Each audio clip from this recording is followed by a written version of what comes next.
Uchta qiz anaqlardan terib oldi u qizlarni. Mendan qon oqyapti-da. O'sha paytda o'ldi o'sha qiz o'ldi. Voyaga yetmagan Malibu haydovchisi 3 nafar qizaloqlarni urib yubordi. Mazkur xabar ijtimoiy tarmoqlarda tarqaldi.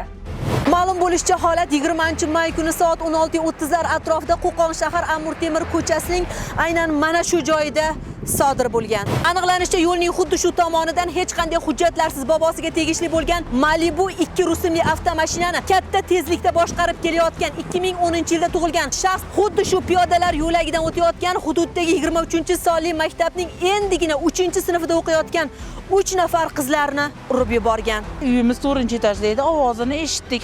Yugurib tushdik. 3ta qizcha yo'ldan o'tay turgan ekanlar. Mashina urib endi o'tay turgan ekan. Ko'zim bilan ko'rdim. 3ta qiz anaqlardan terib oldi u qizlarni. Sochilib ketdi-da. Hali qizchanim mendan qon oqyapti-da. Qo'lini shunday tashladi. Aytdimki, o'ldi u qiz dedim.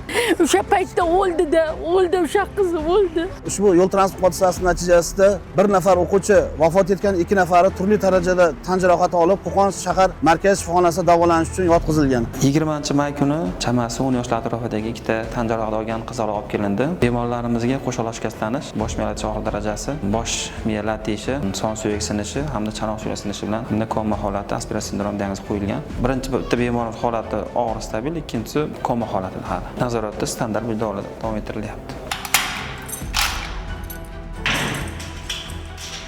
Men Qo'qon shahar 41-sonli maktabda 9-sinf o'quvchisiman. Meni haydovchilik guvohnomam yo'q. Oppoq mashinani so'roqsiz olib chiqib ketib, o'rtalarim bilan aylanib yurganda piyoda yo'lga o'tib turgan piyodachilarni urib, shifoxonada borishimiz bilan bir kishi jon berdi, bir kishi reanimatsiyada.